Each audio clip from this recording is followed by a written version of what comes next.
ዶክተር ጸጋዬ ዛሬም ጥሪያችንን አክብረው ስለቀረቡ በጣም አመሰግናለሁ። በሲዳማ ሚዲያ ኔትወርክ ስም እንኳን በሰላም መጣ፣ እንኳን ተገናኘን በድጋሚ። እኔም አመሰግናለሁ አብትሽ ያበስተልኝ። እንግዲህ በሀገራችን አጠቃላይ በወቅቱ የሆነ ያለው ነገር እናነሳለን። በመጀመሪያው ክፍል እንደገና ደግሞ በሲዳማ የህዝብ ውሳኔ ዙሪያም አንዳንድ ጥያቄዎችን እናነሳለን። ቀጥታ ወደ ጥያቄዎቻችን ነው የምንሄደው። ሀገሪቱ አሁን ለምትገኝበት የፖለቲካ ቀውስ መነሻ የሆኑ ትርክቶች አሉ እንጂ በአንድ ጀንበር ወይም በአንድ ቡድን የተከሰቱ አይደሉም የሚሉ ወገኖች አሉ። ከሚነሱትም ምክንያቶች ጥቂቶቹ አዲሱና አወዛጋቢው የመደመር ጽንሰ ሐሳብ ወይ ፍልስፍና፣ የፌደራል መንግስት በክልል ጉዳይ አላስፈላጊ ጣልቃ ገብነት፣ መንግስት የህዝብን ጥያቄ ወደ ጎን በትቶ በጥቃቅንና አወዛጋቢ በሆኑ ትርክቶች ላይ ማተኮር፣ አጠቃላይ ሀገሪቱ የምትመራበት ፍኖተ ካርታ ወይም ሮድ ማፕ እጦትና የመሳሰሉት እንደ ምክንያት ይነሳሉና በዚህ ላይ ያንተ አስተያየት ምንድነው? መልካም አብትሽ አመሰግናለሁ። እነዚህ በጣም ሰፋፊ ጥያቄዎች ናቸው። ልክ ነው። አሁን ያለንበት ሁኔታ የተለያዩ አወዛጋቢ ርዕሶች መነጋገሪያ ርዕሶች አሉ። የኢትዮጵያን የፖለቲካ ውይይት ያጨናነቁት ማለት ነው። እንደምታውቀው የመደመር ጽንሰ ሐሳብ እንደ ፍልስፍና ተደርጎ በመጽሐፍ ተጽፎ ለህዝብ ከተዋወቀ አንድ ሁለት ሳምንት ሆኖታል። አሁንም ድረስ በግልጽ የአገር ማስተዳደሪያ ሐሳብ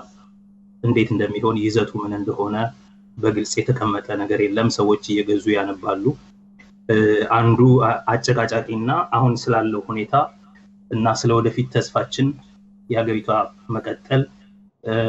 ስለመብቶቻችን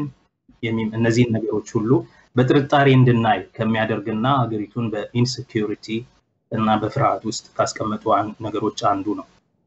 ምክንያቱም መደመር ለዚህ ለውጥ እንቅስቃሴ እንግዳ ነው። የለውጡ እንቅስቃሴ ውስጥ እንዲህ አይነት ሐሳብ እንዲህ አይነት ጭቅጭቅ አልነበረም። ህዝብ ጥያቄ ነበረው። ጥያቄው እንዲመለስለት በአጽንቶ ይጠይቅ ነበር። እነዛ ጥያቄዎች ይመለሱልኛል ብሎ ተስፋ አድርጎ ነበር። ከነዛ ጥያቄዎች ጋር ዲሞክራሲያዊ መብቶች ይመለሳሉ፣ ዲሞክራሲያዊ የስልጣን ሽግግር ይኖራል የሚል ተስፋ ነበረው። መደመር አንዱ አዲስ ኮንሰፕት ሆኖ አዲስ አወዛጋቢ አነጋጋሪ ነገር ሆኖ የፖለቲካ ንግግሩን ውይይቱን እና ትርክቱን ያጨናነቀው ይመስላል። እና ስላለው አለመረጋጋት አንዱ ያስተሳሰብ አለመጥራትና የብዙ ሐሳቦች ታጭቆ አንድ ላይ መጥቶ የፖለቲካ መድረኩን የፖለቲካ ውይይት መድረኩን ማጨናነቁ ነው።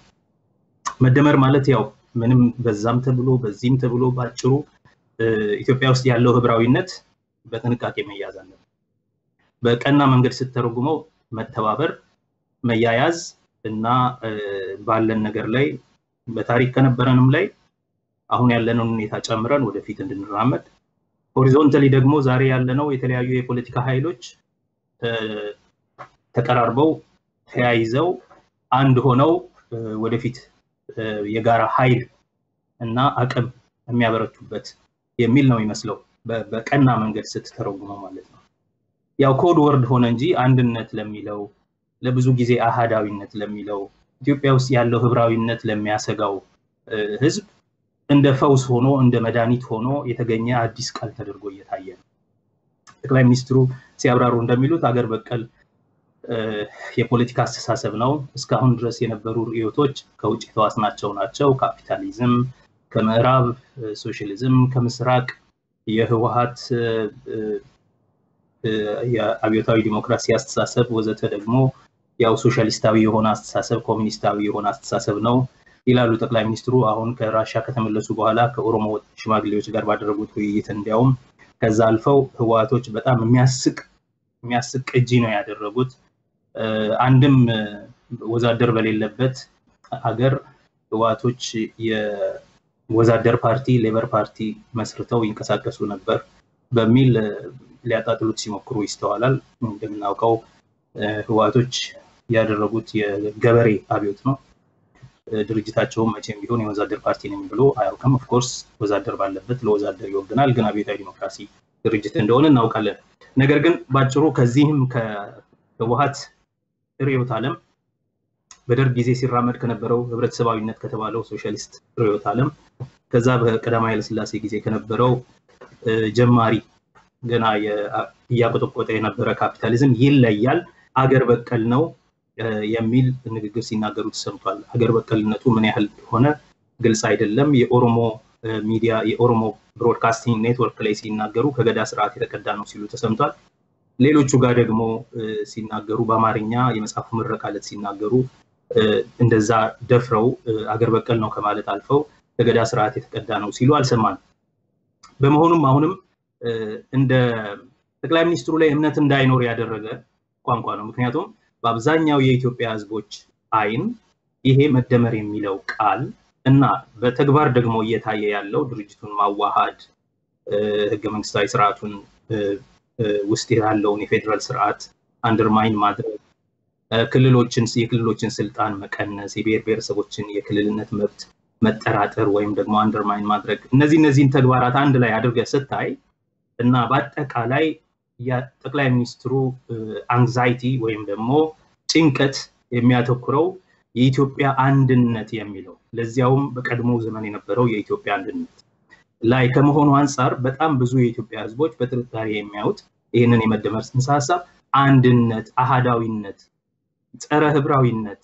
ጸረ የብሔር ብሔረሰቦች መብት፣ የወል መብት ወዘተ አድርገው ስለሚያዩት ትልቅ የአመኔታ ችግር ፈጥሯል። በጠቅላይ ሚኒስትሩ አካሄድ ላይ አመኔታ ፈጥሯል። ወደፊት ስለሚሆነው ነገር አገሪቷ ወደ ቤት ትሄዳለች ስለሚለው ነገር የአመኔታ እጥረት ፈጥሯል እና ያለመተማመን ችግር ፈጥሯል ማለት ነው። ከዛ ባሻገር ሌላው ችግር ያው ጠቅላይ ሚኒስትሩ ስልጣን ከያዙ ጊዜ ጀምሮ የብዝሃነት ነገር በጣም አስቸጋሪ ስላደረገ አገራዊ አንድነትን አደጋ ውስጥ የከተተ ስለሆነ ኢትዮጵያ አገራዊ አንድነቷ ተጠብቆ ወደ ቀድሞ ታላቅነቷ እንድትመለስ ለማድረግ የነዚህን የብሔር ብሔረሰቦች መብቶች የክልሎች መብቶች መቀነስ አለብን ወይም ደግሞ ምንድነው ሚዛኑን በጠበቀ ይላሉ በቀና አሁንም ስንተረጉመው ሚዛኑን በጠበቀ መንገድ መተግበር ነው ያለበት። ስለዚህ እስካሁን የነበረው ተለጥጦ ሚዛኑን ባልጠበቀ መንገድ ነው የተተከበረ የነበረው የማለት ሐሳቤ ያለው ይመስላል። ናው ሁሉ ጊዜ እንደዚህ ኮንሲስተንትሊ ወጥነት ባለው መንገድ አይናገሩም ጠቅላይ ሚኒስትሩ። ምክንያቱም አሁንም በኦሮሚያ ብሮድካስቲንግ ኔትወርክ ወደ ራሻ ከመሄዳቸው በፊት በተናገሩበት ጊዜ ወይም ደግሞ የመደመር መጽሐፉ ከመውጣቱ በፊት በሚናገሩ ጊዜ ምንድነው የሚሉት ፌደራሊዝም አሁን ነው የተጀመረው እንጂ ላለፉት 27 ዓመታት እንዲሁም ፌደራሊዝም አልነበረም፣ እውነተኛ ፌደራል ስርዓት አልነበረም፣ አሁን ባለፈው አንድ ዓመት ነው የተገበረው ሲሉ ተሰምቷል። ትናንትናም አሁን በቅርብም እንደገና ከራሻ ከተመለሱ በኋላ የኦሮሞ ሽማግሌዎችንና የተለያዩ ባለድርሻ አካላትን ሲያናገሩም ስለ ፌደራሊዝም ጥርጣሬ ያለን የእርሶ ስርዓት የእርሶ አካሄድ ፌደራሊዝሙን የሚንድ ይመስላል ተብለው ሲጠየቁ ፌደራሊዝምን አንነካው፣ ነገር ግን ፌደራል ስርዓቱ እውነቱን ለመናገር ባለፉት 27 ዓመታት አልነበረም፣ አሁን ገና ነው እየጀመርን ያለ ነው፣ ስለዚህ እሱን እንዳለን ቀጥልበታለን የሚል ነገር ይናገራል።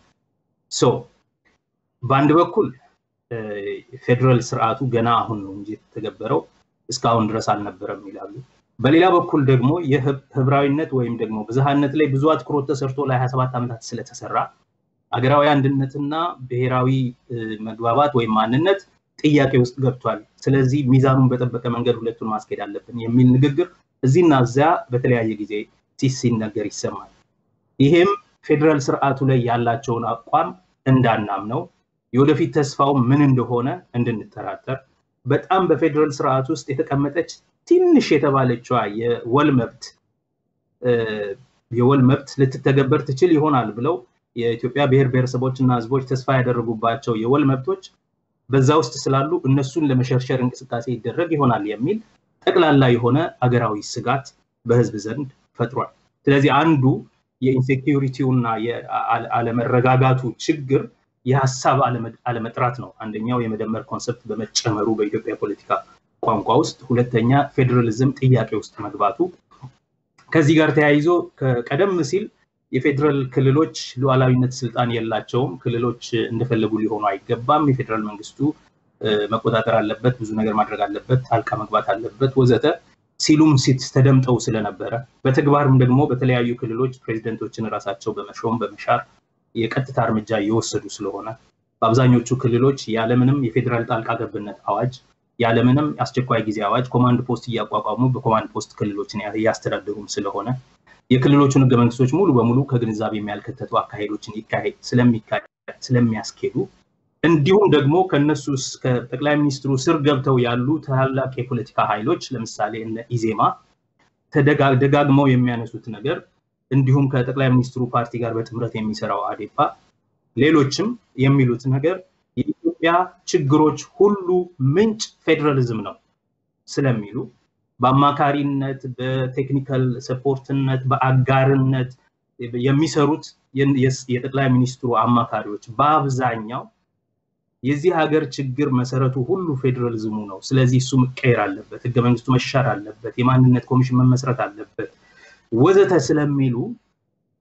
የሐሳብ አለመረጋጋት አለ የፖለቲካ ኃይሎች የሐሳብ አለመረጋጋት ከዚህ የመነጨ ሴንስ ኦፍ አጂቴሽን ከዚህ የመነጨ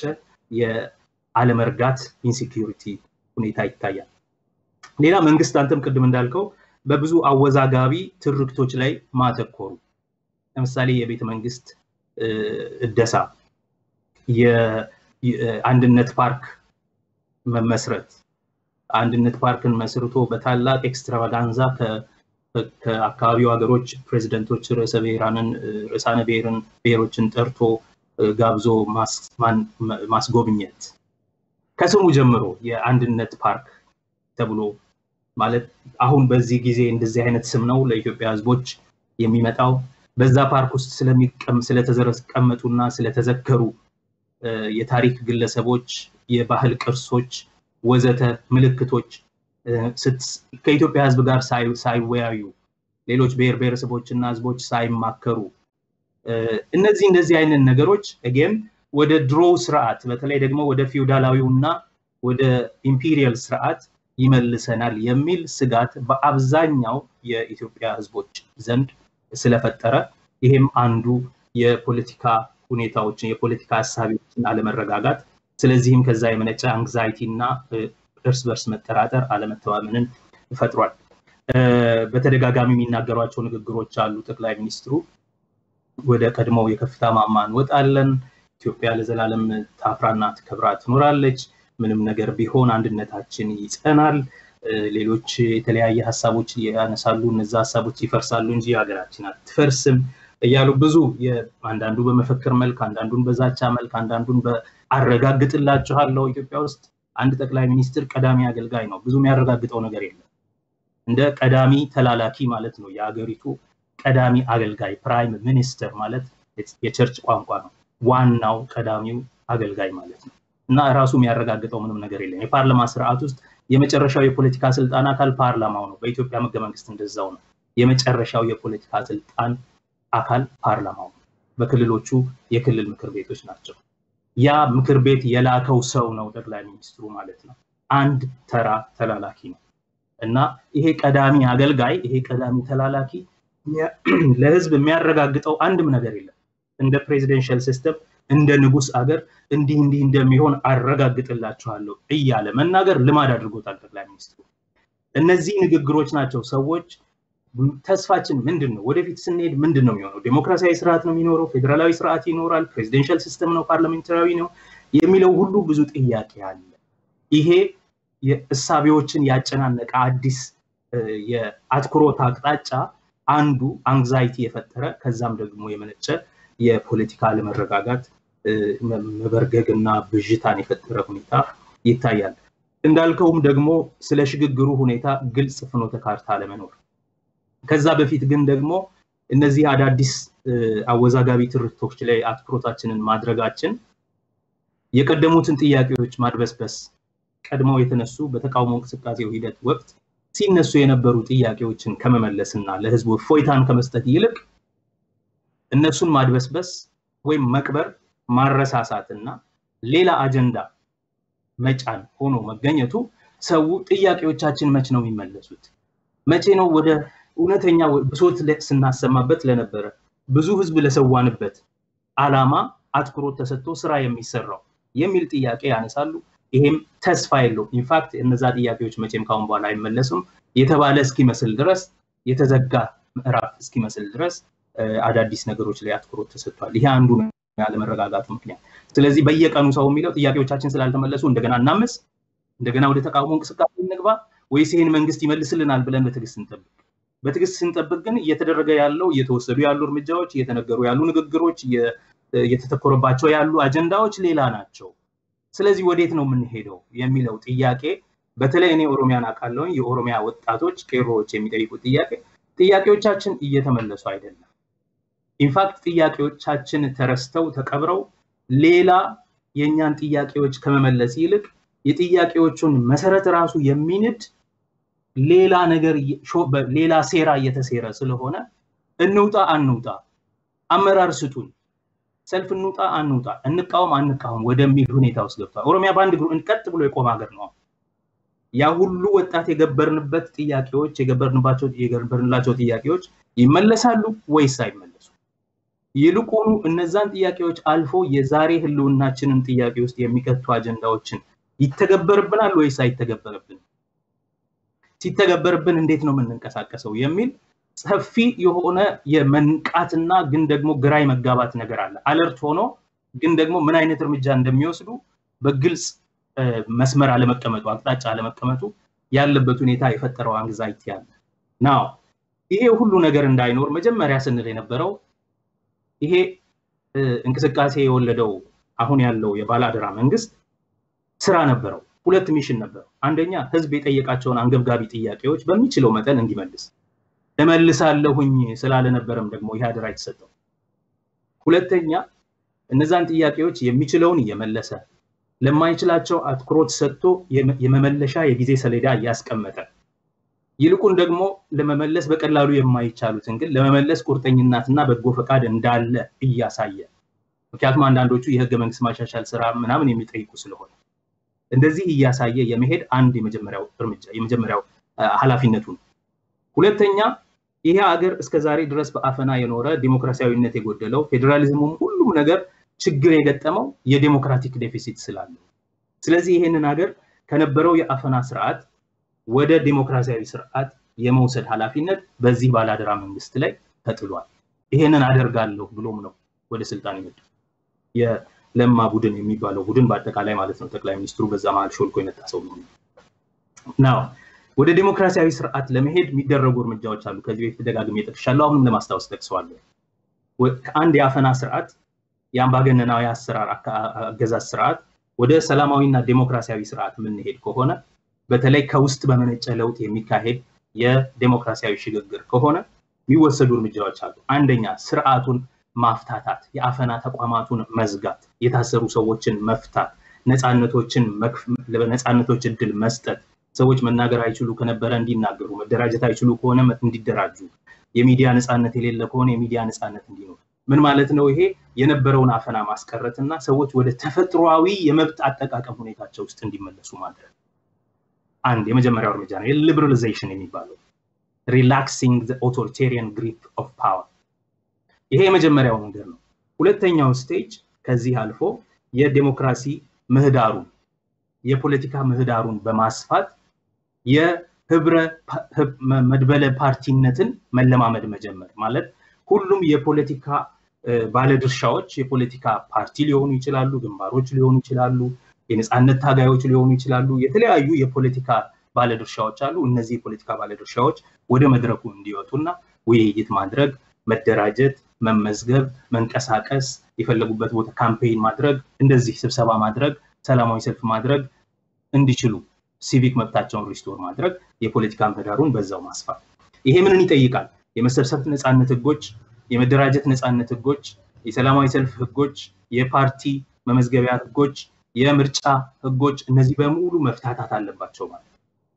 የፖለቲካ ምህዳርን ማስፋት፣ የሲቪል ሶሳይቲ ህጎች፣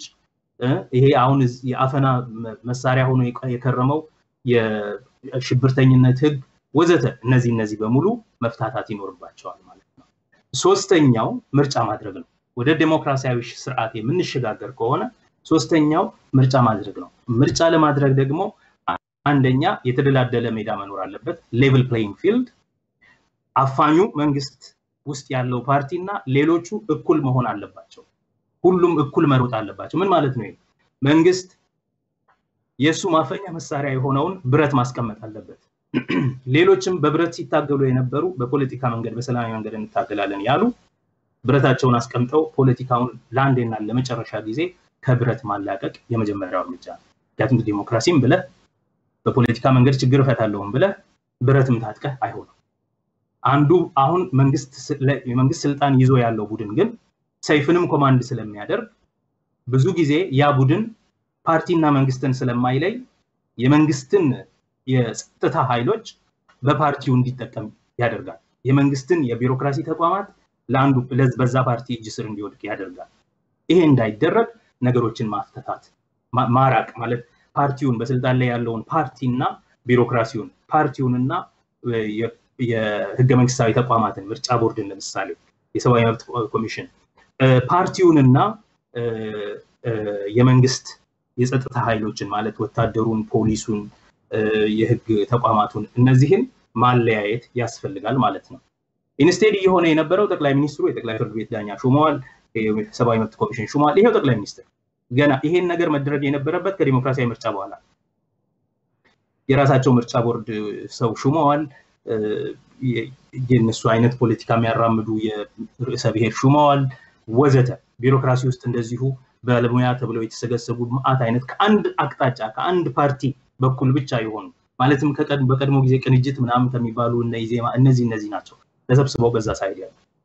ይሄ ከወዲሁ የእውነተኛ ዲሞክራሲ ሊወለድ ይችላል አይችልም የሚሉ ሰዎች ላይ ጥርጣሬ ፈጥሯል ይሄ እንዳይሆን እነዚህ ሶስት የዲሞክራታይዜሽን ሂደትን የሚወስኑ ሶስት ነገሮች በትክክል እንዲካሄዱ ለማድረግ እንዲቻል የመተማመን ሁኔታን በሁሉም ወገን እንዲኖር ለማድረግ እንዲቻል አንድ የምክክር ፕላትፎርም ይፈጠር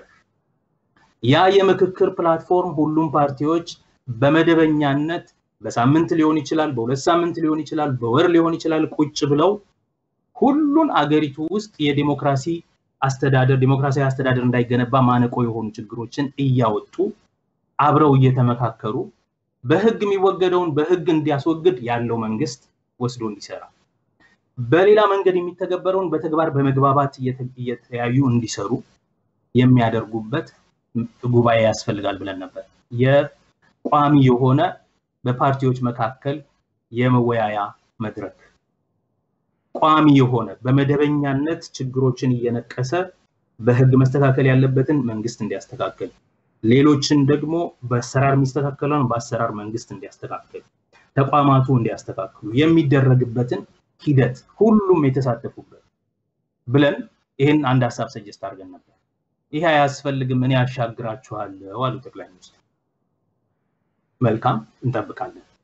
ያወያያሉ ተብሎ ሲጠበቅ ሁለት ጊዜ የመጀመሪያው መተዋወቂያ ነው ሁለተኛ ፓርቲዎቹ ተሰብስበው አንድ የመግባቢያ ሰነድ ይፈርሙበት አለ ከዛ ውጪ በመደበኛነት እነዚህ ችግሮች የሚሏቸውን አንስተው አይወያዩም ይልቅ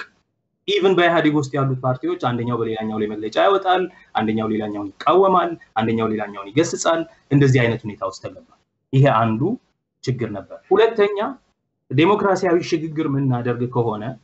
በማያዳግም ሁኔታ ኢህአዴግ ፈጥሮት ከነበረው የአፈና አገዛዝ ወደ ዲሞክራሲ ፀሐይ ምንገባ ከሆነ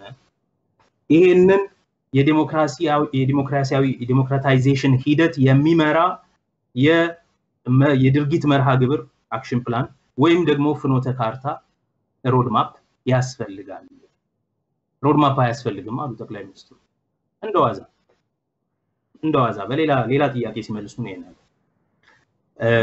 ሮድማፕ አያስፈልግም ተባለ እነሱ እንዲህ ይላሉ የኢዜማ ሰዎች ደግሞ እኛን እንጽፈን የሰጠናቸው እሱን ነው እየተገበርነው ያለነው አሉ የምናየው ነገር በተግባር እነሱ ያሉትን ፕሮግራም እየተገበሩ እንደሆነ ይሄ አንድ ፓርቲ ከሌሎቹ ለመንግስት የቀረበ ሌሎች ፓርቲዎች ከመንግስት የራቁ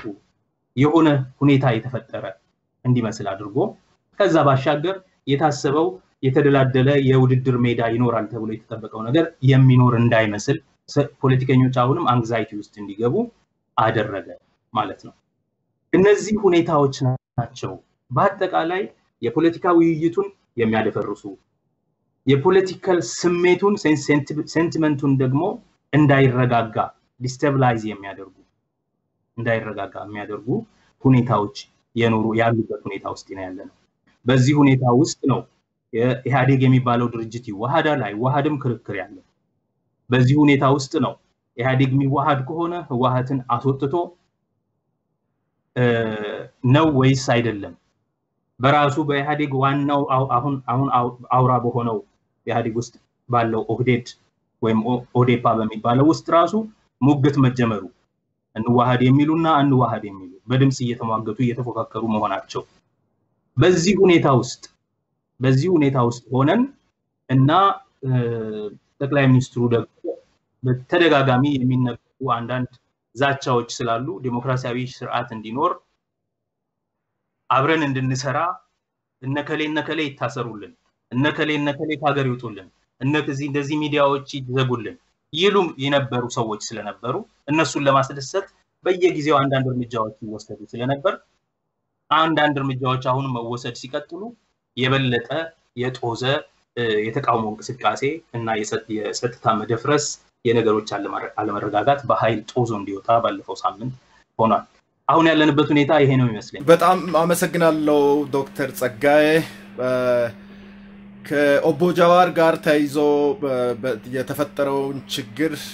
ያው በቅርብ ቀን የምናስታውሰው ሆናል። ከዚሁ ችግር ጋር ተይዞ እንግዲህ የዜጎች ህይወት ጠፍቷል፣ በንብረት ላይም ጉዳት እንደደረሰ የምናስታውሰው ነገር ነው።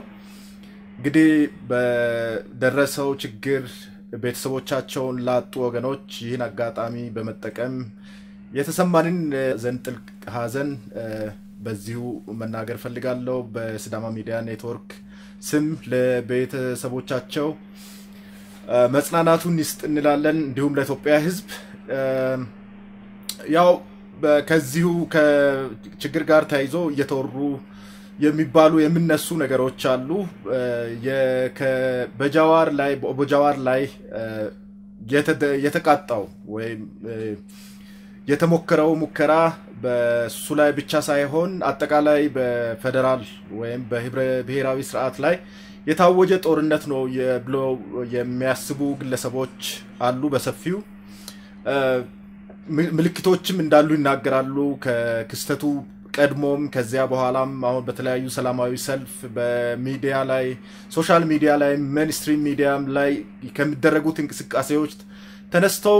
የሚናገሩ እንደሚያስቡ ሰዎች አሉ። ያው ለማንሳት ያክል ከክስተቱ አስቀድሞ የአዴፓ የጸጥታ ኃይሎች በኦኤምኤን ኦሮሚያ ሚዲያ ኔትወርክ በጋዜጠኞቹና እንዲሁም በኦቦ ጃዋር ላይ የተለያዩ ሚዲያዎችን በመጠቀም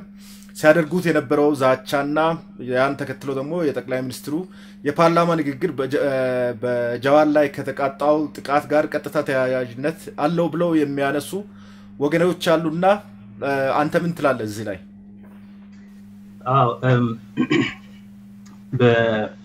በአክቲቪስት እና የሚዲያ ሰው በሆነው ጃዋር መሐመድ ላይ የተቃጣው ጥቃት አይ ቲንክ ብዙ ነገር ብዥታ ስላለ ይሄንን አንዳንድ ነጥቦችን በግልጽ ማስቀመጥ ያስፈልጋል። በመጀመሪያ የሆነው ነገር ምንድነው? አንደኛ በዛ ሌሊት ማለት ነው ከሌሊቱ 6 ሰዓት ካለፈ በኋላ ወደ 8 ሰዓት አካባቢ ላይ ለጃዋርስ የጸጥታ ሰራተኞች ማለትም የሴኩሪቲ ጠባቂዎቹ መሳሪያቸውን ይዘው ውልቅ ብለው እንዲወጡ ትዕዛዝ ይተላለፋል ከኮማንደር እንዳለ እና ሰዎቹ አሁን ሲሏቸው አሁኑኑ መውጣት አለባቸው እንንገረው አይ አትንገሩት አሁኑኑ ውጡ ታው እንዴት ዝም ብለን እንወጣለን ነግረነው የሚተኩ ሰዎች ተተክተው እንወጣለን ይላል። አይ አሁኑኑ ትወጣላችሁ አትወጡ ይባላል። ቆይሽ ያሉና ከተኛበት ሄደው ቀስቅሰው ውጡ ይያሉ ነውና እንሂድ ወይ ይሉታል። ማን ነው የሚለው በዛ ይነጋገራል ራሱ። አይ መሄድ ካለባቸው መሄድ ባለባቸው ሰዓት ይሄዳሉ። በዚህ አይነት መንገድ አይሄዱም። ልጆቹም በቀጥታ ንግግሩ ይጀምራል። ይሄ በስልክ የተቀረጸ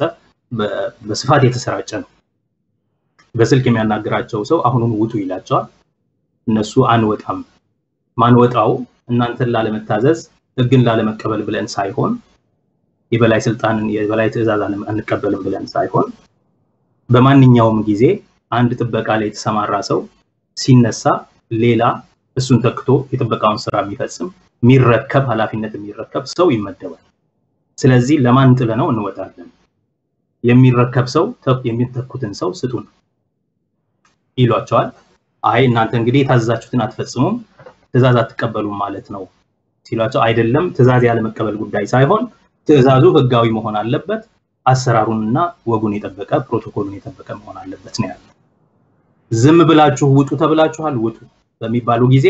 አይ እንግዲያው እኛ ኃላፊነት ተሰጥቶናል የሰው ነፍስ ትተን ለአደጋ አጋልጠን ዝም ብለን አንሄድም ከፈለጋችሁ እዚሁ ትጨርሱን ይሆናል እንጂ አንወጣም ይላሉ ሁለቱ ሰዎች እየተቀባበሉ ይሄን ባሉ ጊዜ ያው ምን እንደሚሆን አልታወቀም ይጠብቃሉ ይሄን ሲነጋገሩ ጀዋር ያዳምጣቸዋል ቁጭ ብለው ከዛ ቀጥሎ ምንድነው ያደረገው በሶሻል ሚዲያ በፌስቡክ አካባቢው ላይ ስላለ የጸጥታ ሁኔታ ሴኩሪቲዎቹን እንዲነሱ እንደጠየቋቸው እና የመንግስት ሰዎች እንደጠየቋቸው ከዚህም የተነሳ ሴኩሪቲዎቹ መውጣት እንዳልፈለጉ የሚገልጽ ፖስት ያደርጋል ይሄን ሲያደርግ ደጋፊዎቹ ከያሉበት ወጥተው ወደዛ ቤት አካባቢ መሄድ ይጀምራሉ ማለት ነው ከሌሊቱ 10 ሰዓት ሲሆን አካባቢ ሙሉ በሙሉ ተጥለቅልቋል በሰው እዛ በደረሱ ጊዜ የታየው ሁኔታ ምንድነው የጸጥታ ሰዎች ነበሩ መሳሪያ የታጠቁ ሰዎች ነበሩ መኪና የያዙ ሰዎች ነበሩ ወደ 150 ሜትር ርቀት ላይ ፎቶ ለማንሳት ስላልቻለ ነው እንጂ እኛ እዛ ተገኝተን አይተናል ያሉ ልጆች አሉ ለኔ መልክት ይላል እንደዚህ ነው እንደዚህ ያህል ሰዎች የሚሆኑ በዚህ ጋር የተንቀሳቀሱ ነው ይያሉ ማለት ነው ከቦታው ጨለማ ስለሆነ ፎቶ ለማንሳት አልችልም እና ህዝቡ እየገፋ ሲመጣ እንደዚሁ እየተባለ ነጋ ማለት ነው ከተማ ውስጥ ያ መስመር ያ መንገድ ተዘጋ ከሌላም አካባቢ ከከተማው ከተለያዩ አካባቢዎች ወደዛ ሰዎች መጥመም ጀመሩ ከተለያዩ ክልሎችም ሰዎች ስፖንቴኒየስሊ ጀዋር አይነካም በማለት በቁጣ መውጣት ጀመሩ ናው የሚቀጥለው ቀንም በዚሁ መንገድ ዋለ ሰዎች ለጀዋር ያላቸውን ድጋፍ እየገለጹ በየአደባባዩ በሁሉም ከተማ የመውጣት እንቅስቃሴ ያሳዩ ነበር ይሄ በሆነ ጊዜ አንደኛ ጀዋር አሁን አንዳንድ የኢዜማ ሰዎች ትናንትና መግለጫ ሲሰጡ ማፈሪያዎች ናቸው መቼስ በአደባባይ እንደዚህ አይባልም ያልተደረገ ነገር ድረሱልኝ ተከበብ ያለው ብሎ ጮኸ ለህዝብ የሚል ክስ ይናገራሉ ድረሱልኝም ተከበብ ያለው ውጡ ይሄን አድርጉ ያን አድርጉ ጀዋር አላለ ራሱን መጠየቅ ትችላል አላለ አሁንም አለ የፌስቡክ ፔጁ ሄደ ማየት ይቻላል የሆነው ሁኔታ እንደዚህ ነው በዚህ ሁኔታ ነው ያለነው ነው ናው ከዛ በኋላስ ወጥተው ሰዎች ምንድነው ያደረጉት ጀዋርን እንደሚደግፉ አብይን እንደሚቃወሙ ይሄ እርምጃ የመንግስት እርምጃ ነው ብለው ስለሚጠራጠሩ ምክንያቱም የመንግስት ሰዎች ናቸው የመንግስት የጸጥታ አካላትን ከዛ አካባቢ እንዲነሱ ያደርጉ የሞከሩ አብይን እያወገዙ ጀዋርን እንደሚደግፉ እየገለጹ በሰላም ወጡ ማንም አይነካውም ይያሉ ማለት ነው ጀዋር መንካተኛን መንካት ነው ወዘተ የሚል መፈክር ያሰነ በዚህ ወቅት ግማሽ ቀን እንደዚህ ከዋለ በኋላ ሌሎች ግን ተደራጅተው አንዳንዶች ከሌላ ቦታ መጥተው ለምሳሌ በአዳማ ከምንጃር በአዲስ አበባ በብዙ አይሱዞች የገቡ ሌሎች ከአማራ ክልል የመጡ ሰዎች የታጠቁ ሰዎች የተለያየ አይነት ትጥቅ ያዙ ዘመናዊ የሚተኮስ ትጥቅም ባህላዊ የቆንጨራ በሚኒባስ የሚያከፋፍል ሰው ሁሉ ነበር አዳማ አካባቢ እንደዚህ የሚያደርጉ ቀደም ሲልም በቄሮ ላይ ብዙ ተቃውሞ የሚያነሱ የናዝሬት ስም አስመላሽ ኮሚቴ ወዘተ የሚባል እንዲህ ያሉ ቡድኖች ከኋላ የመጡ ቄሮ አሸባሪ ነው ጀዋር አሸባሪ ነው ወዘተ ያሉ እነሱን ማጥቃት ይጀምራሉ በየተለያዩ ከተሞች ውስጥ እንደዚህ አይነት በቄሮ ላይ በጀዋር ደጋፊዎች ላይ የተደረገ ጭፍጨፋ ተደርጓል የደረሰ ችግር ካለ የተጎዳ ሰው ካለ የተጎዳው አክቹአሊ አሁን ብዙ ጉዳት ደርሷል የሚባለው በአዲስ አበባ አይደለም ከአዲስ አበባ ይልቅ በአዳማ የአዳማን ጉዳይ የኦሮሚያ ፖሊስ መንግስት እኔ መቃወመው መንግስት ማለት ነው መንግስት ያወጣው ሪፖርት አለ የሞተ ወደ 67 ሰው ወይም አሁን ወደ 70 ሰው ይደርሳል ይባላል 67 ሰው ሞቷል ቤተክርስቲያን ተቃጥሏል ምን ሆኗል የሃይማኖት ቀውስ ተፈጥሯል። ይሄን ሁሉ ያደረገው ጀዋር ነው። ይሄን ሁሉ ያደረጉት የኦሮሞ አክቲቪስቶች ናቸው፣ እነ ጸጋይ ናቸው ምናምን ስም እየተጠራ ማለት ነው በዋሽንግተን ዲሲ ሁሉ ይጫዋል። ይሄ የሚያሳፍር ተበዳይን የመውቀስ እንቅስቃሴ ነው። የሆነው ነገር በግልጽ ለማስቀመጥ አንድ ቤተክርስቲያን አልተቃጠለም።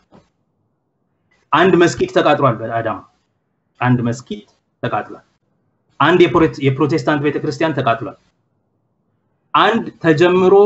ያላለቀ የኦርቶዶክስ ቤተክርስቲያን ለጥቃት ተጋልጦ ሊያጠቁት የነበሩት ሰዎች በንዴት ቢሄዱም እነሱ ተጎድተው ከዛ ተቋም ውስጥ በሚተኮስ መሳሪያና በሚወሰድ እርምጃ ተጎድተው ተመልሰዋል። ያለው ፋክት ይሄ ነው። አንድ ቤተክርስቲያን የተቃጠለ የኢትዮጵያ ኦርቶዶክስ ቤተክርስቲያን ተቃጥሏል ነው የሚወራው ክስ። የተቃጠለ የለም። ይሄን ያደረገው መንግስት ነው ያለው። ማንበብ ይቻላል። ለቢቢሲ መግለጫ ሰጥቷል የመንግስት ኮሚሽነር፣ የፖሊስ ኮሚሽነር። ይሄ ባለበት ሁኔታ ነው እንግዲህ ቀድሞውንም ጀዋር ካልታሰረ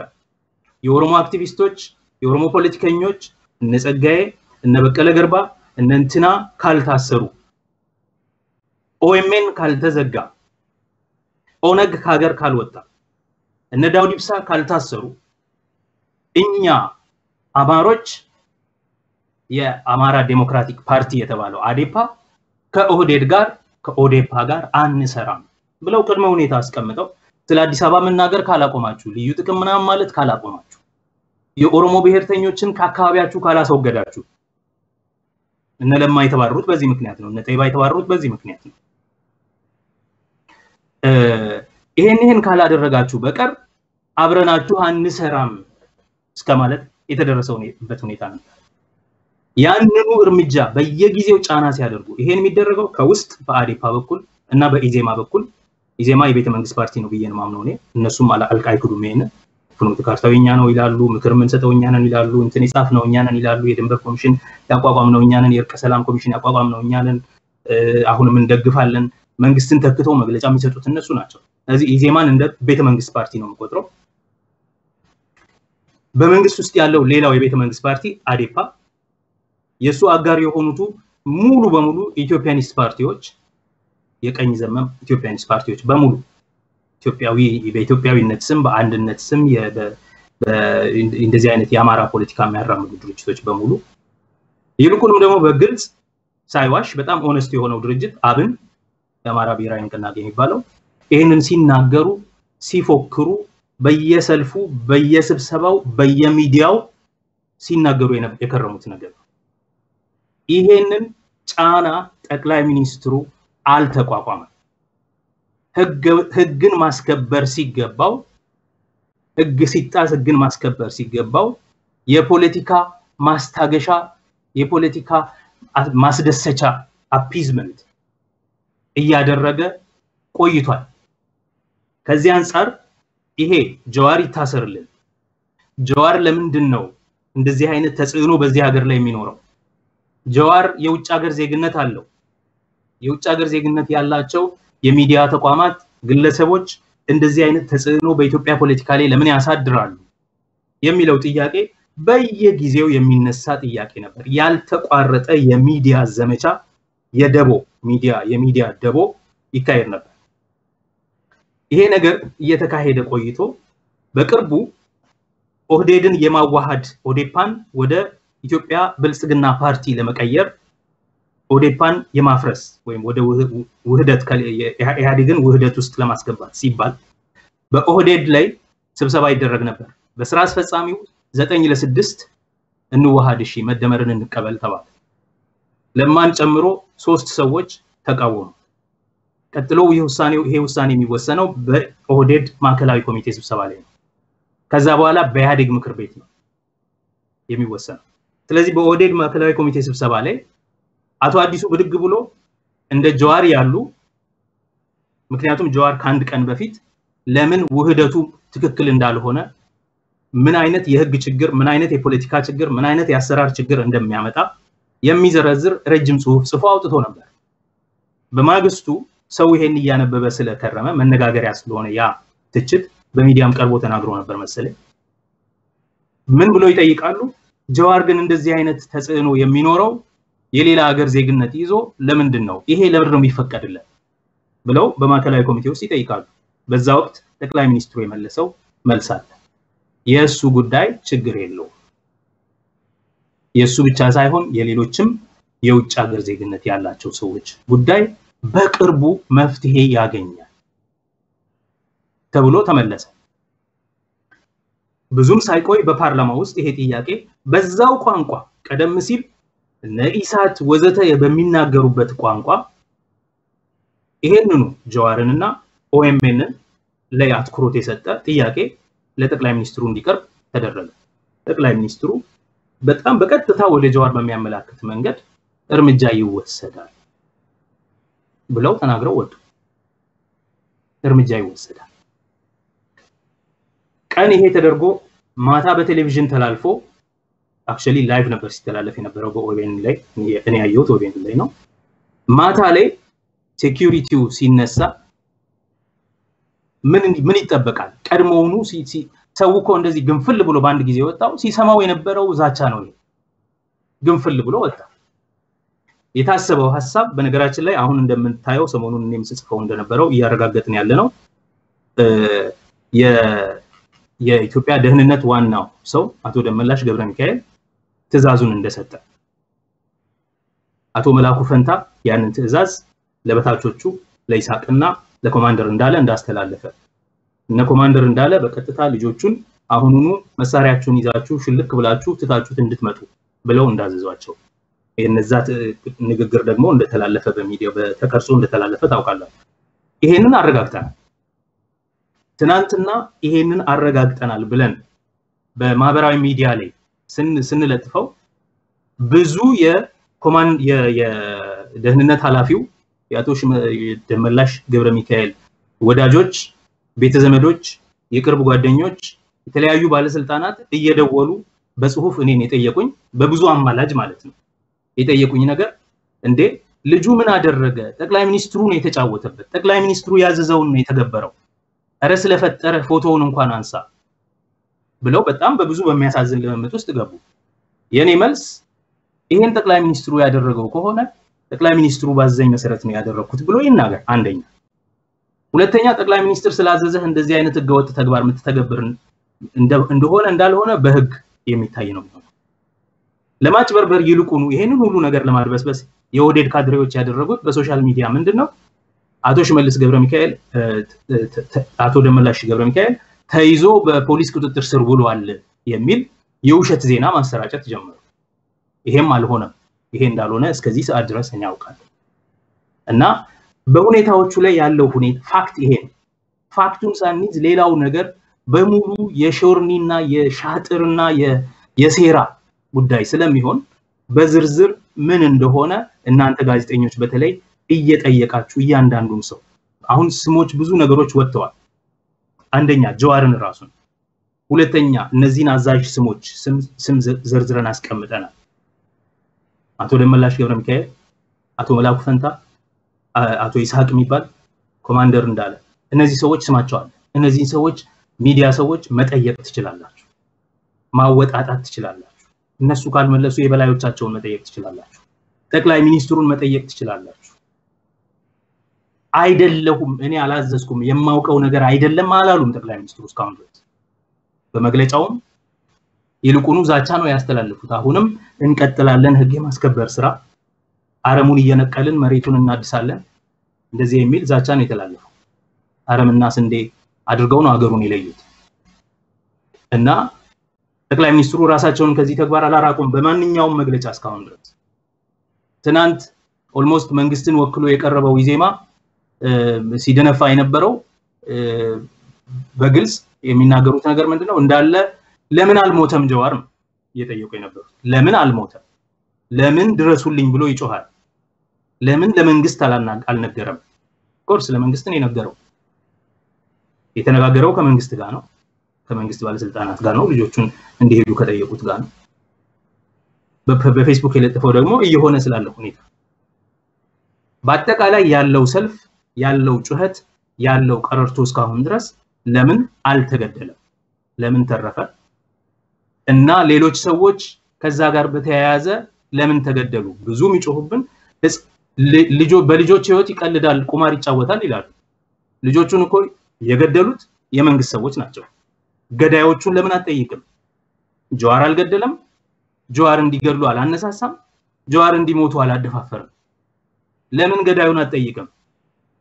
ደም በእጁ ያለበት ልጆች ላይ ተኩሶ የገደለ ሌሎችንም ያረደ በገጀራ ያንን ወገን መጠየቅ ሲገባ እንዴት አልሞትክም ብሎ እንዴት አልተገደለም ለምን አልተያዘም መንግስት ይሄንን ሰው ይፈራዋል ማለት ነው የሚል ወቀሳ ነው እየተላለፈ ያለው የትናንቱ መግለጫም ኩነኔውን በሙሉ መልሶ ወደ ጀዋር መንግስት አሁንም በጭካኔ እርምጃ እንዲወስድ የሚል ጥያቄ ነው ያቀርቡ ያለው ይሄ አግባብ አይደለም ይሄ ነገር ባጭሩ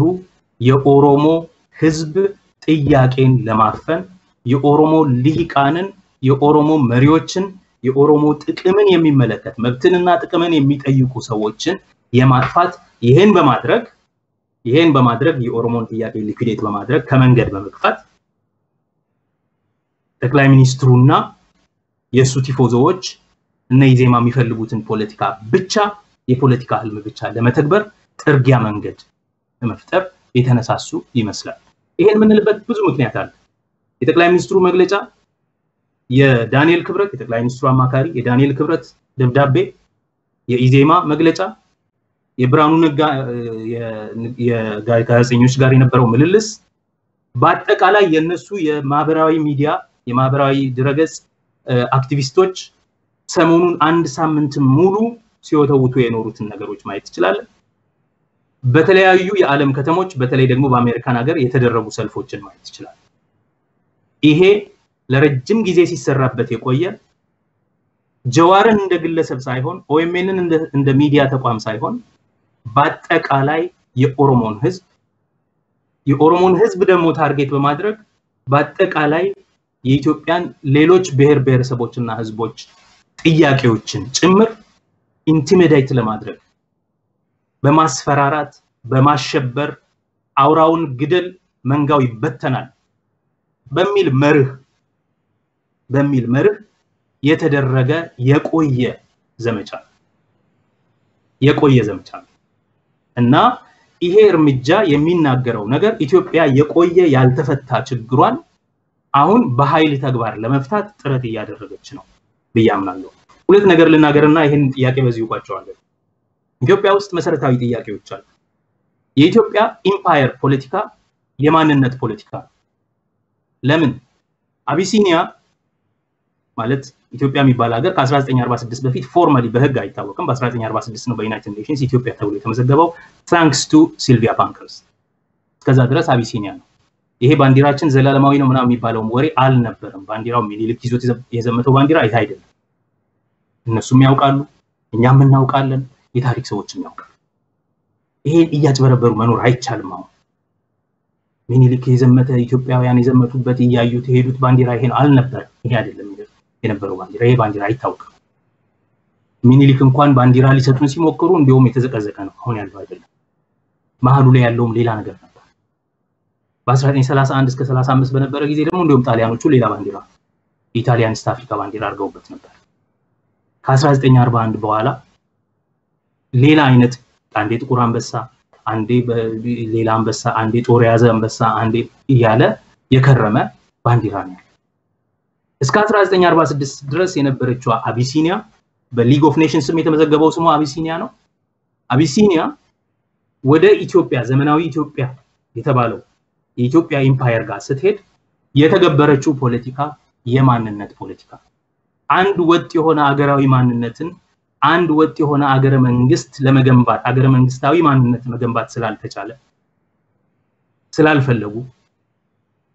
የነበረው ፖለቲካ ሙሉ በሙሉ የማንነት ፖለቲካ ነው ኢምፓየሯ ከተመሰረተች ከሚኒሊክ ዘመነ መንግስት እስከ ኃይለ ሥላሴ ዘመነ መንግስት ያለው የምሁራን ውይይት ገብረሕይወት ባይከዳኝ በጅሮን ተክለሐዋርያት አፈወርቅ ገብረ ኢየሱስ ተድላ ኃይሌ ሳህሌ ጸዳሉ እነዚህ የቤተ መንግስት ሰዎች ደግሞ የውጭ ጉዳይ ሚኒስትሩ እነዚህ ሰዎች የሚጽፏቸውን ጽሁፎች ሙሉ በሙሉ ብታይ የሚነግርህ ነገር ይህ ሀገር ማንነቱ ምን አይነት ይሁን በሚለው ላይ ሲናገሩ ማንነቱ አቢሲኒያዊ ይሁን አቢሲኒያዊ ካልሆነ አማርኛ ካልሆነ ኦሮምኛ በተለይ በህይወት ከኖረ ይህ ሀገር ወደ ሁለት ሀገርነት ያድጋል ስለዚህ ያም አንደኛው ጠፍቶ ሌላኛው መኖር አለበት በሚል የአሲሚሌሽኒስት ፖለቲካ የተጀመረበት ሀገር ጣሊያኖቹ ያንን ትንሽ አናግተውት ነበር ከጣሊያኖቹ መውጣት በኋላ ንጉሠ ነገስቱ ያንኑ በዘመኑ ያሉ ምሁራን ይሉት የነበረውን ነገር ነው የተገበሩት ና የማንነት ፖለቲካ ስረ መሰረቱ ላይ ነው ያለው የዚህ ኢምፓየር ፖለቲክስ ኦፍ አይደንቲቲ ነው ፖለቲካው በሙሉ የፖለቲክስ ኦፍ አይደንቲቲ ነው ለምንድን ነው ይሄ የሆነው የማንነቱ ጥያቄ ግልጽ መልስ ስላላገኘ ኢትዮጵያ አማራ ነች ኢትዮጵያ ሀበሻ ነች ወይስ ሌላም ነገር ነች ሌላውን ነገር ግዛት ጨምራ ግን በሀበሻነት ትቀጥል የሚል አንድ የፖለቲካ ሊቅ አለ ከነገስታቱ ጀምሮ የብሔር ጥያቄን የሚያነሱ ከመንግስታዊ ብሔርተኝነት በታች ያሉ ሌሎች ብሔርተኝነቶችን የማንነት ጥያቄ የሚያነሱ ደግሞ ሌሎች ድምጾች ነበሩ በቀዳማዊ ወያኔ የራያ አመጽ ነበረ ከዛ በኋላ በ1950ዎቹ 60ዎቹ በባሌ በተለያዩ ቦታዎች እንቅስቃሴዎች ነበሩ በኋላም በኤርትራ ይሄ ችግር ዋናው ችግር ነው የማንነት ጥያቄ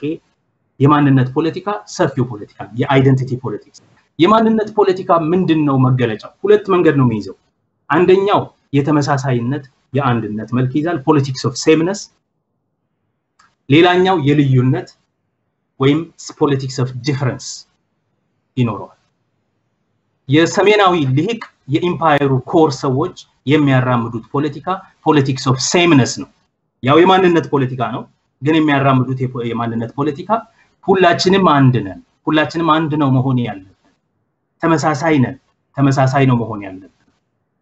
ተመሳሳይ ቋንቋ ነው መናገር ያለበት ተመሳሳይ ባህል ነው ሊኖረን የሚገባው የሚል ፖለቲክስ ኦፍ ሴምነስ ከሰሜን ወደ ደቡብ የሚሄድ አለ ሴምነስ ማለት ተመሳሳይነት አንድነት ቋንቋው ራሱ አንድነት ነው ሌላኛው የሰባልተርን ፖለቲክስ ያም የማንነት ፖለቲካ ነው ዛሬ እንደሚያወሩት ከማንነት ፖለቲካ ወደ ዜግነት ፖለቲካ ከማንነት ፖለቲካ ወደ ከብሔር ፖለቲካ ወደ የሐሳብ ፖለቲካ ምናምን የሚሉት እና ዘመናው ፖለቲካ ውሸት ነው አይደለም እንደዛ አይደለም ሁሉም የማንነት ፖለቲካ ነው ኢትዮጵያ ውስጥ የንጉሠ ነገስቱ ፖለቲካ የማንነት ነው የሀበሻ ሊህቃን በሙሉ ፖለቲካ የማንነት ነው ኢትዮጵያዊነት የሚሉ ሰዎች ፖለቲካ የማንነት ነው የተቃርኖም ሌላው ፖለቲካ የማንነት ነው ልዩነቱ አንደኛው ተመሳሳይነትን አንድነትን ይደግፋል ሌላኛው ልዩነትን እኔ አንተን ሳልሆን እኔ ነኝ እኔ የራሴ ቋንቋ አለኝ ያንተን ሳይሆን እኔ የተጨቆነ የተረሳ ታሪክና ትርክትና ትውስታ አለኝ ያንተ ሳይሆን የሚል ነው ኢትዮጵያ የምትናጠው በእነዚህ ሁለት ነገሮች ነው ፖለቲክስ ኦፍ ሴምነስ በሚያራምዱ ሰዎችና ፖለቲክስ ኦፍ ዲፈረንስ የሚያራምዱ ሰዎች ፖለቲክስ ኦፍ ሴምነስ የሚያራምዱ የውህዱነት የአንድነት የተመሳሳይነት ፖለቲካ የሚያራምዱት ሰዎች የሚያነሱት የአንድ አገራዊ አንድነት የሚል ነው የልዩነት ፖለቲካ ፖለቲክስ ኦፍ ዲፈረንስ የሚያራምዱት አሁን ብሔርተኛ የሚባሉት የማንነት ፖለቲካ የሚያራምዱ የሚባሉት የሚጠይቁት ጥያቄ ደግሞ ፖለቲክስ ኦፍ ኢኳሊቲ ነው ማለት የእኩልነት ጥያቄ የአንድነት ከሰሜን የእኩልነት ከደቡብ ስንል በነገራችን ላይ በሰሜን ያሉ ደቡቦችን የሚጨምራል እና ቅማንትና አገው እና አርጎባ እና የወሎ ኦሮሞ ወዘተ ሁሉ ማለት ነው እና ኢሮብ እነዚህን ሁሉ የሰሜን ደቡቦች እላቸዋለሁ ምክንያቱም ኢኳሊ ነው ልክ ደቡብ ያሉት ሰዎች እንደተጨቆኑት ነው የሚጨቆኑት በጂኦግራፊ በሰሜን ቢገኙ እና እነዚህም የሚያራምዱት የማንነት ፖለቲካ ሆኖ ግን ጥያቄያቸው እኩልነት ማህበራዊ ፍትህ ነው ሰሜንኞች የሚሉት አገራዊ አንድነት በነፃነት ከጥግ እስከ ጥግ በኢምፓየር ውስጥ የመንቀሳቀስ መብት ኢምፓየሩ በሙሉ የሁላችንም እኩል አክሰስ እንዲኖረን የሚጠይቅ መብት ሌሎቹ እንደውም እንዳይኖራቸው የሚጠይቅ መብት ዛሬም በተግባር እየታየ ያለው ይሄው በተግባር እየታየ ይሄ ያልተፈታ the politics of sameness versus politics of difference የተመሳሳይነት ወይም የአንድነት ፖለቲካና የአንድነት ማንነት ፖለቲካና የልዩነት ወይም የእኩልነት ፖለቲካ አሁን መለያ ነገሩ የወል መብቶች መከበር የህብረ ብሔራዊነት እና የራስን ዕድል በራስ የመወሰን መብት የሚለው ጥያቄ የሚያቀነቅኑት ፖለቲካ ማለት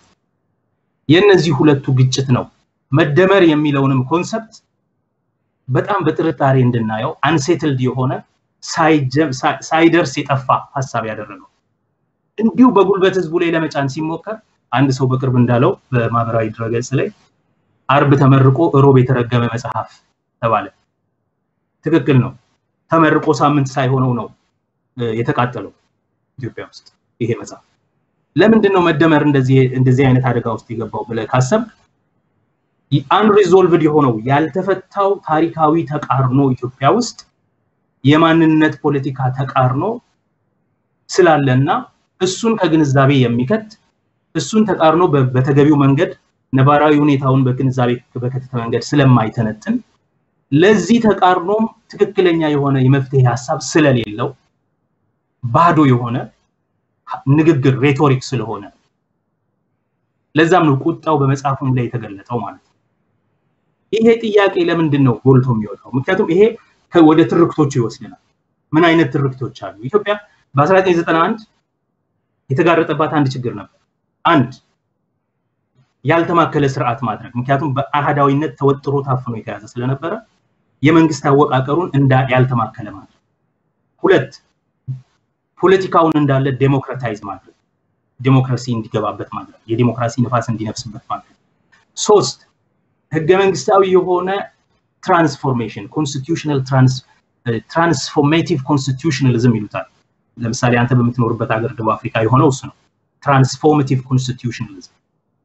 አገሩን እና በዜጎችና በቡድኖች መካከል ያለውን ግንኙነት በዜጎችና በመንግስት መካከል ያለውን ግንኙነት በተለየ ሁኔታ የሚቀይር ህገ መንግስታዊነት እነዚህ ሶስት መስመሮች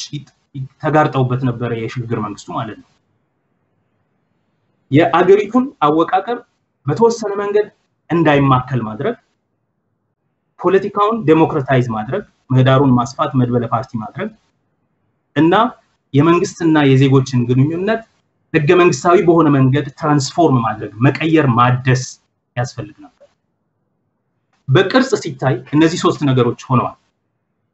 ዲሴንትራላይዝ ለማድረግ ማለትም መንግስትን ያልተማከለ ለማድረግ የተመረጠው አቅጣጫ ፌደራሊዝም ነው ፌደራሊዝም ዴሞክራሲ ከሌለበት ግን አፓርታይድ ነው የሚሆነው የዴሞክራሲ ጉድለት ፌደራሊዝምን የቅኝ ገዢ እና የተገዢ አይነት ግንኙነቱ እንዲቀጥል ነው የሚያደርገው ለዚህም ነው ብዙ ፓትሮኖች የነበሩት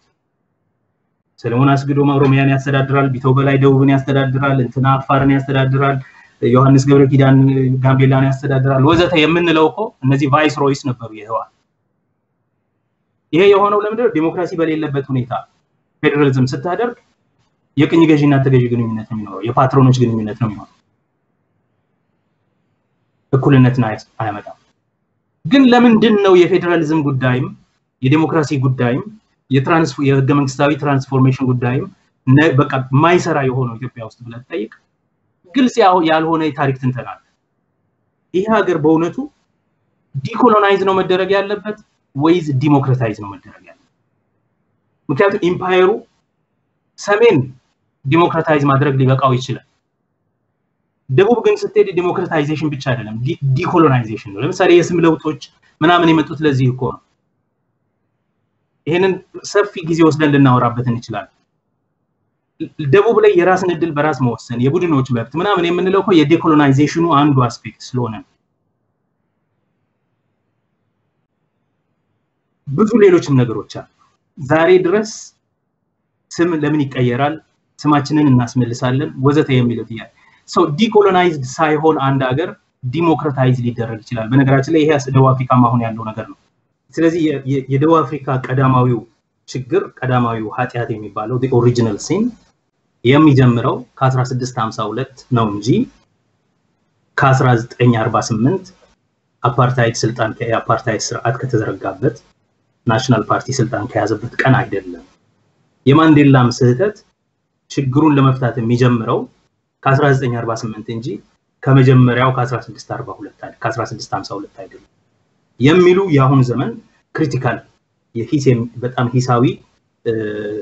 ምሁርነትን የሚሰሩ ክሪቲካል ስኮለርሺፕ የሚሰሩ ሰዎች ይሄንን ያቀርባሉ ዛሬ እና የኢትዮጵያ ሶስት እነዚህ አቅጣጫዎች ነበሯት ዲሴንትራላይዜሽን ዴሞክራታይዜሽን እና ኮንስቲቱሽናል ሪኒዋል ህገ መንግስታዊ የሆነ መታደስ እና ያልተማከለ ስርዓትን ስለመገንባት በሚለው የተቀመጡ አቅጣጫዎች ነበሩ አንደኛው የራስን ዕድል በራስ በመወሰን ዲኮሎናይዝ ማድረግ ሁለተኛው ኦቶኖሚ ማለት ራስ ገዝ ክልሎችን ማዋቀር ሪጅኖች ማለት ነው ሶስተኛ ፌደራሊዝም ማድረግ ነው አራተኛው ኦፍ ኮርስ ከኤርትራ ጋር ተያያዘ ኮንፌዴሬሽን የሚልም ነበር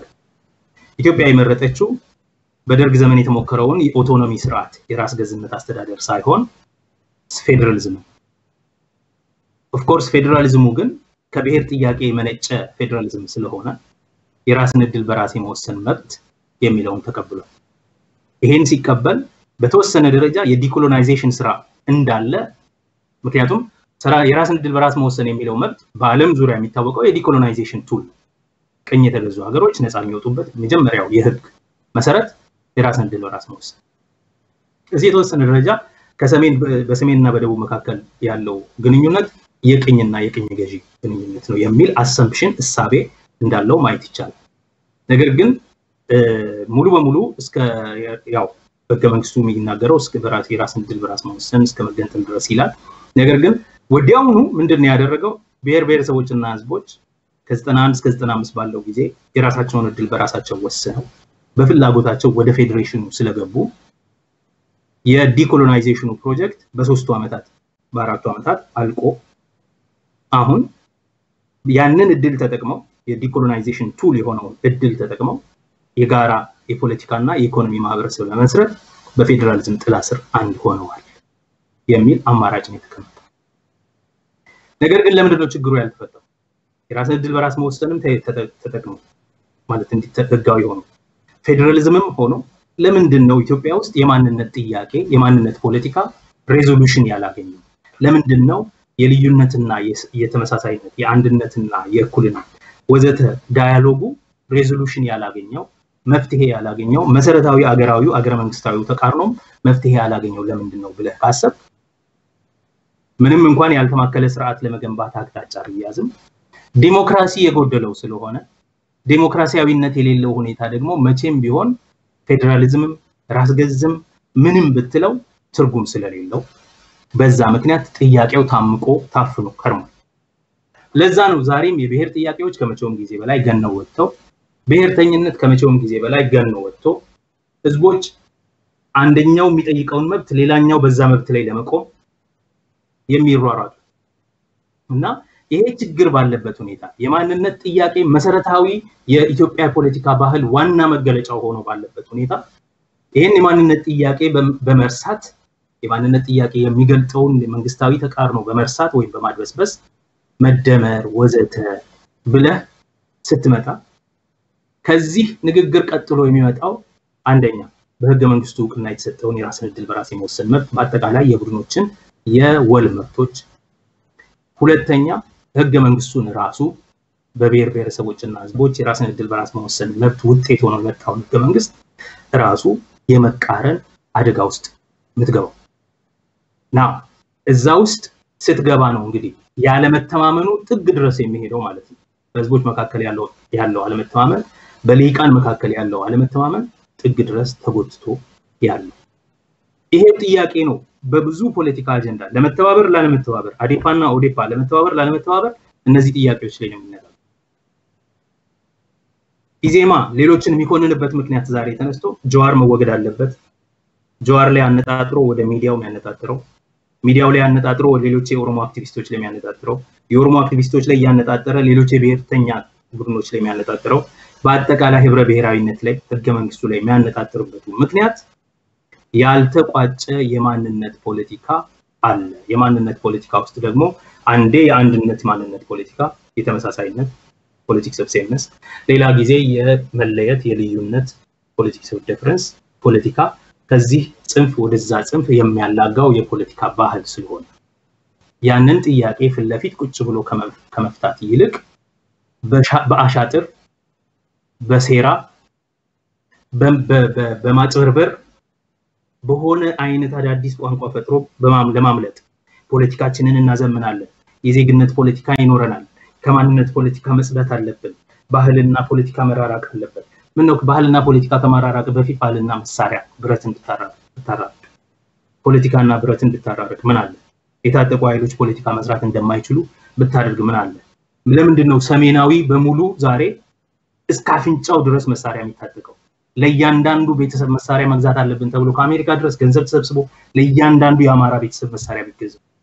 ለምንድነው ዛሬ በደቡባዊ የኢትዮጵያ ክፍሎች ውስጥ ባሉ ከተሞች ውስጥ ሁሉ ያለውን አማራ የሚያስታጥቁ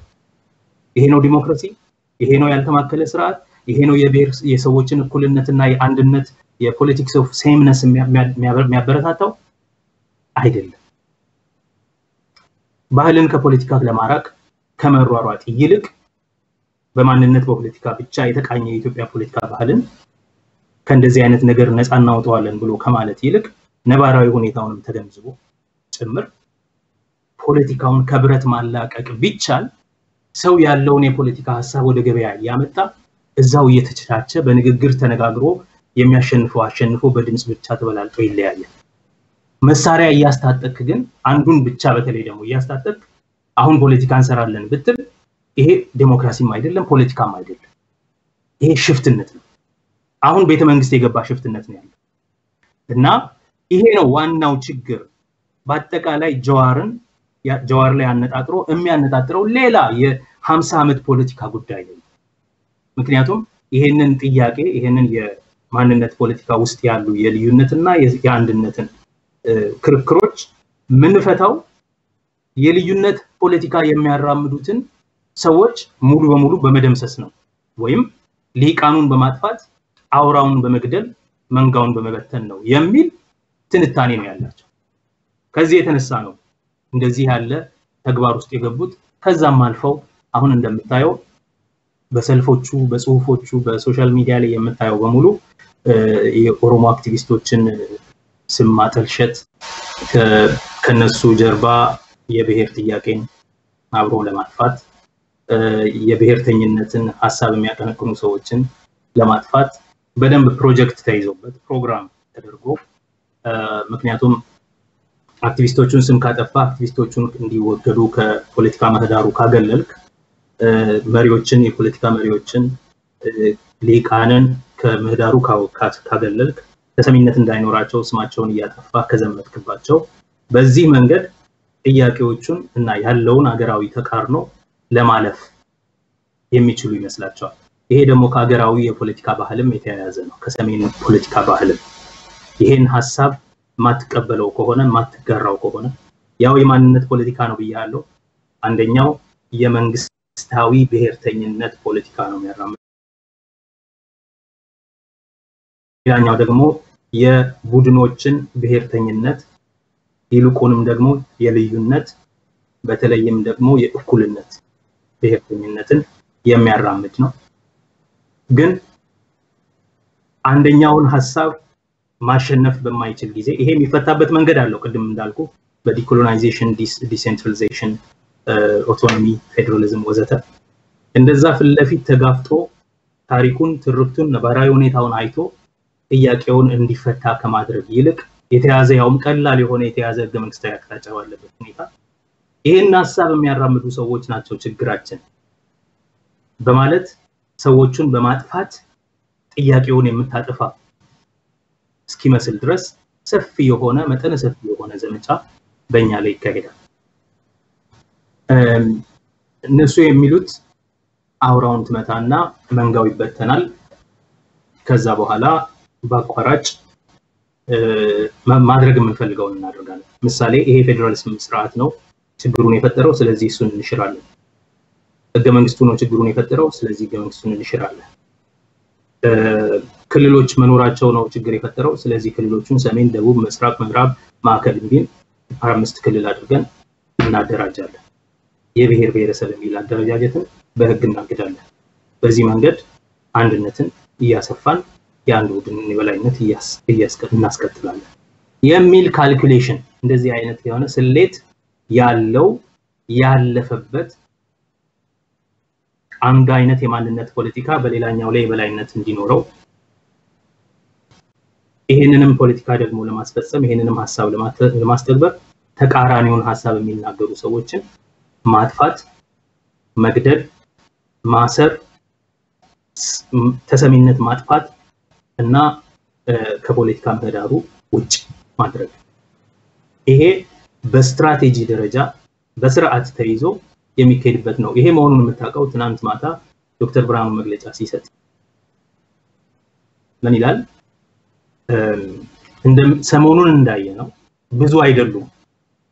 እንዲህ ተቃውሞ የሚያሰሙት ይላል። ምናልባት ይሄንን ነገር በዝርዝር እናየዋለን። አንዱ የተሰማው ነገር በዛ መግለጫ ላይ ደጋግሞ እነሱ እነሱ እነሱ የሚወቀስ አንድ ቡድን አለ። ስለተፈጠረው ግርግር፣ ስለጠፋው ህይወት፣ ስለወደመው ንብረት ተጠያቂ መውሰድ ያለባቸው እነሱ ተብለው የሚጠቀሱ አንድ ወገን አለ። እነሱ ተብለው የሚጠቀስ እነሱ እነማን ናቸው? በገደምዳሜ የሚናገረው ብሔርተኞች ናቸው።